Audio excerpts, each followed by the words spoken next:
नमस्कार। संस्कृत भाषा शिक्षण में आप सबका हार्दिक स्वागत है।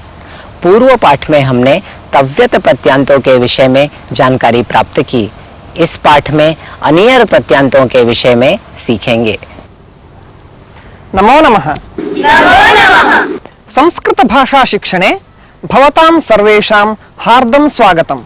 पूर्वतन पाठे वयं तव्यत् प्रत्ययान्त रूपाणि तेषां प्रयोगं च ज्ञातवन्तः। इदानीं तस्य पुनस्मारणं कुर्मः। इदानीम् एकम् अभ्यासं कुर्मः। मया कार्यं कर्तव्यम्। एतत् उदाहरणवाक्यम्। एतानि वाक्यानि अपूर्णानि सन्ति। तेषां पुरतः धातुः निर्दिष्टः अस्ति। भवन्तः तव्यत् प्रत्ययान्त रूपाणि योजयित्वा वाक्यानि पूरयन्तु। अन्तेवासिना वेदमन्त्रः श्रु। अन्तेवासिना वेदमन्त्रः श्रोतव्यः। समीचीनम्। राधाकृष्णेन लेखः लिख। राधाकृष्णेन लेखः लेखितव्यः। उत्तमम्। तेन आत्मदोषः ज्ञा। तेन आत्मदोषः ज्ञातव्यः। धनिना दानं कृ। धनिना दानं कर्तव्यः। धनिना दानं कर्तव्यम्। धनिना दानं कर्तव्यम्। छात्रेण नियमः स्मृ। छात्रेण नियमः स्मर्तव्यः। गुणिना विज्ञानी दृश्। गुणिना विज्ञानी द्रष्टव्यः। बुभुक्षितेन आहारः खाद्। बुभुक्षितेन आहारः खादितव्यः। एतया कविता गा। वदन्तु। एतया कविता गातव्या। बालकृष्णेन पर्वतः गम। बालकृष्णेन पर्वतः गन्तव्यः। गुरुणा प्रश्नः पृच्छ। गुरुणा प्रश्नः पृष्टव्यः।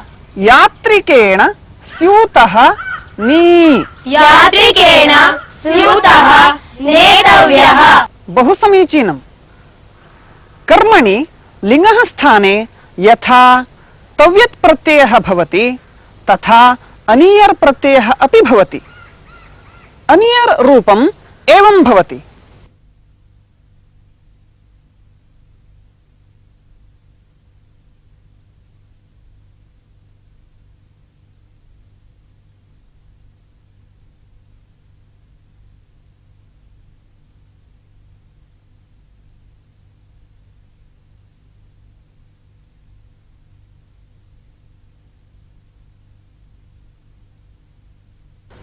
करणीयं, पठनीयं, स्मरणीयम् इत्यादि। इदानीम् अहं कानिचन क्रियापदानि वदामि। भवन्तः तेषाम् अनियर् प्रत्ययान्त रूपाणि वदन्तु। वदति वदनीयम्। समीचीनम्। रचयति रचनीयम्। स्मरति स्मरणीयम्। खादति खादनीयम्। प्रक्षालयति प्रक्षालनीयम्। सूचयति सूचनीयम्। निन्दति निन्दनीयम्। पश्यति दर्शनीयम्। दर्शनीयम्। दर्शनीयम्। भक्षयति भक्षणीयम्। पीडयति पीडनीयम्। पिबति पानीयम्। क्रीडति। क्रीडनीयम्। बहु समीचीनम्। गमनीयम, पठनीयम, स्मरणीयम आदि अनियर प्रत्यांत के रूप हैं। जिस अर्थ में तव्यत प्रत्यय का प्रयोग होता है उसी अर्थ में अनियर प्रत्यय का भी प्रयोग होता है। अर्थात गंतव्यम, गमनीयम इन दोनों का अर्थ समान है। इदानीं भवन्तः रूपाणि ज्ञातवन्तः। इतः परं वाक्ये प्रयोगं जानीमः।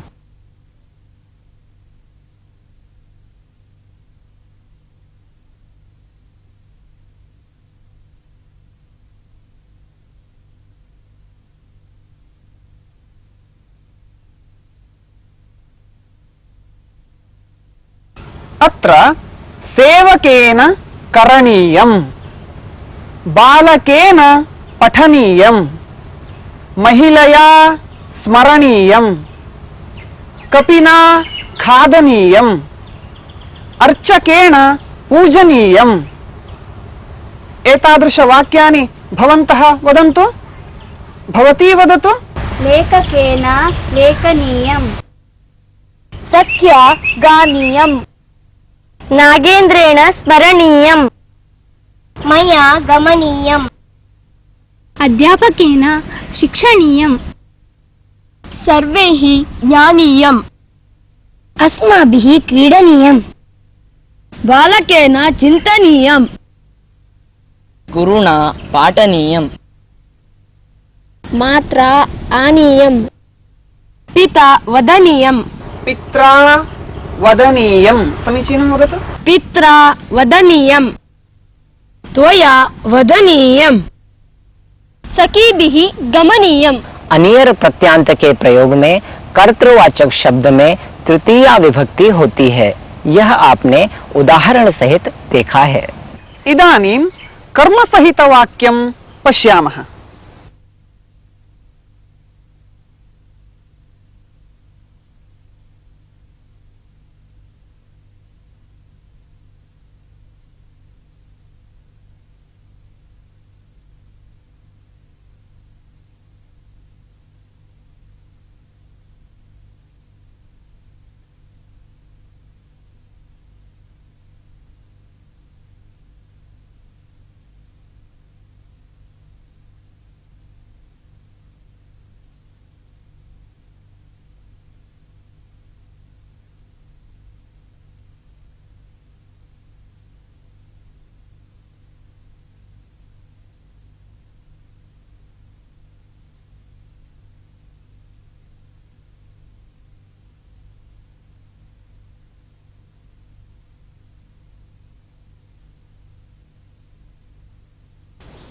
अनीयर् प्रत्ययान्त रूपम् अपि कर्मपदस्य लिङ्गम् अनुसरति। पश्यन्तु, पाठः पुल्लिङ्गे अस्ति, पठनीयः पुल्लिङ्गे। पत्रिका स्त्रीलिङ्गे अस्ति, पठनीया स्त्रीलिङ्गे। वाक्यं नपुंसकलिङ्गे अस्ति, पठनीयं नपुंसकलिङ्गे अस्ति। इदानीम् एतानि वाक्यानि भवन्तः पठन्तु।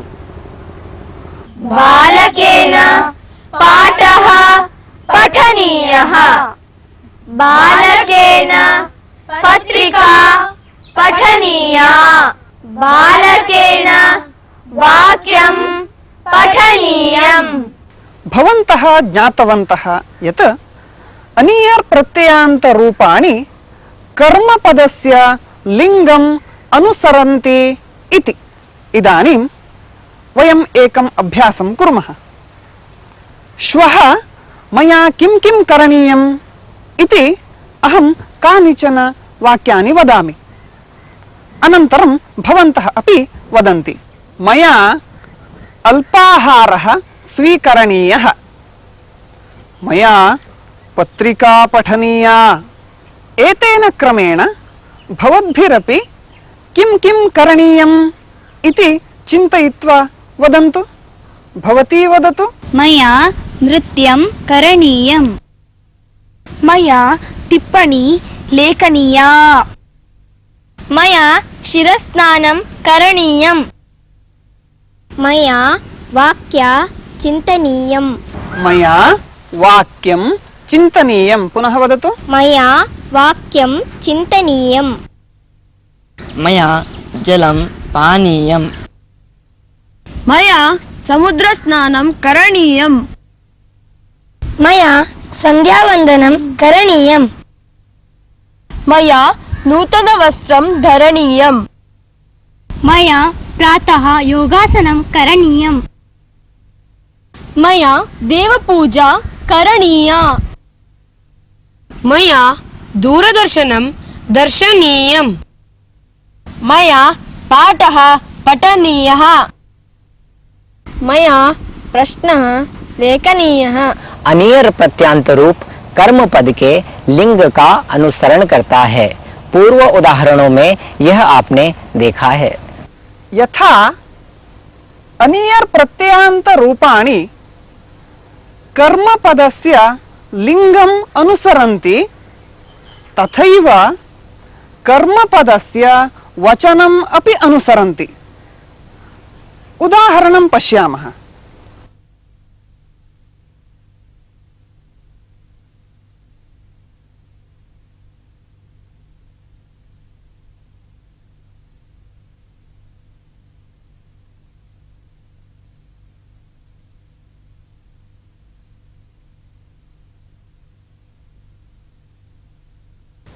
अत्र पश्यन्तु, बालकेन पाठः पठनीयः।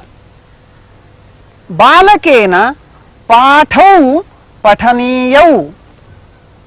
बालकेन पाठाः पठनीयाः। पठन्तु। बालकेन पाठः पठनीयः। समीचीनम्। बालकेन पाठौ पठनीयौ। बालकेन पाठाः पठनीयाः। इदानीम् एतानि वाक्यानि शृण्वन्तु। कर्मपदं स्त्रीलिङ्गं भवति चेत् वाक्यानि एवम्। गोविन्देन वार्ता पठनीया। गोविन्देन वार्ते पठनीये। गोविन्देन वार्ताः पठनीयाः। तथैव कर्मपदं नपुंसकलिङ्गं भवति चेत् वाक्यानि एवं भवन्ति। तरुणेन चित्रं दर्शनीयम्। तरुणेन चित्रे दर्शनीये। तरुणेन चित्राणि दर्शनीयानि। इदानीं वयम् एकम् अभ्यासं कुर्मः। अहं कानिचन वाक्यानि वदामि।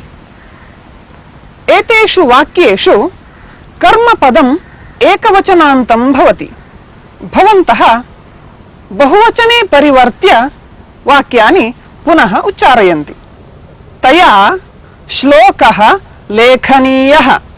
तया श्लोकाः लेखनीयाः। पूजकेन देवः अर्चनीयः।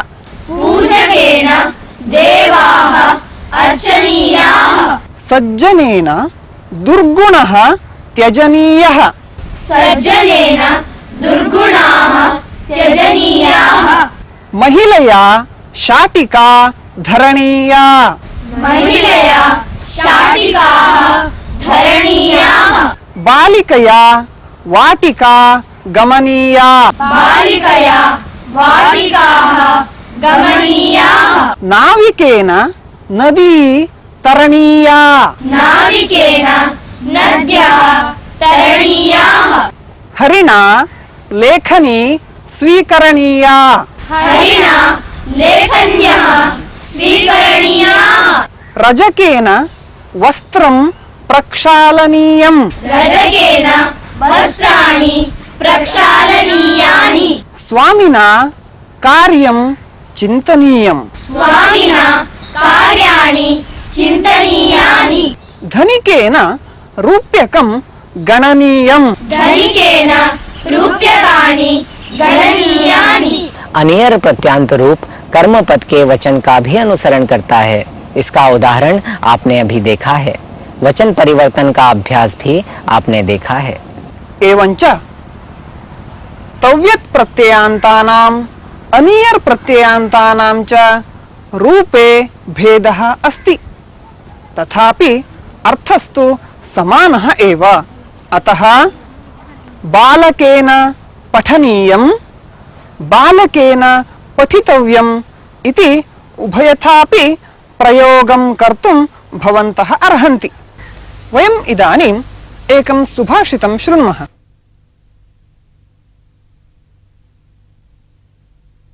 निपानमिव मण्डूकाः सरः पूर्णमिवाण्डजाः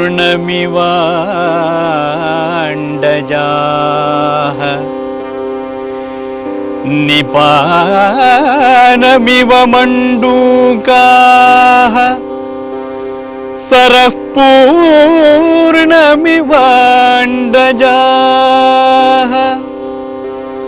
सोद्योगं नरमायान्ति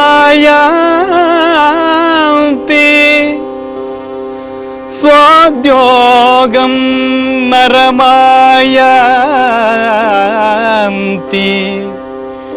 विवशाः सर्वसम्पदः सोद्योगं नरमायान्ति विवशाः सर्वसम्पदः सोद्योगं नरमायान्ति विवशाः सर्वसम्पदः विवशाः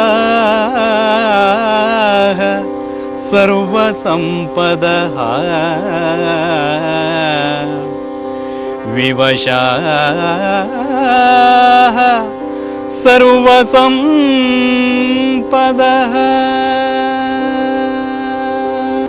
निपानमिव मण्डूकाः सरपूर्णमिवाण्डजाः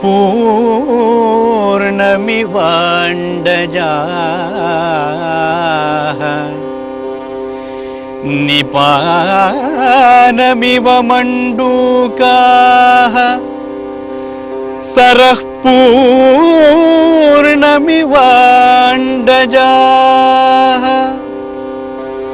सोद्योगं नरमायान्ति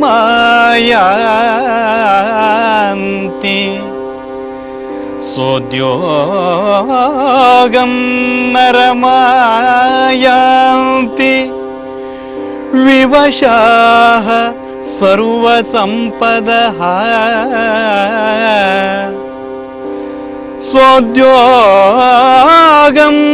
नरमायान्ति विवशाः सर्वसम्पदः सोद्योगं नरमायान्ति विवशाः सर्वसम्पदः विवशाः सर्वसम्पदः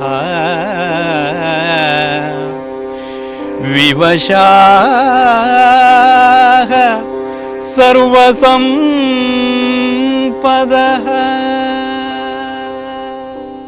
अस्मिन् सुभाषिते पुरुषप्रयत्नस्य महत्त्वं वर्णितम् अस्ति। मण्डूकाः स्वयमेव जलस्थानं गच्छन्ति, पक्षिणः स्वयमेव सरोवरं गच्छन्ति, तथैव सर्वाः सम्पत्तयः उद्योगशीलं पुरुषम् उपगच्छन्ति इति। सुभाषित का अर्थ, मेढक स्वयं ही जल स्थान पर जाते हैं, पक्षी भी जल पीने के लिए स्वयं ही सरोवर में जाते हैं। इसी प्रकार सभी प्रकार की संपत्ति उद्यमशील मनुष्य के पास स्वयं ही आ जाती है।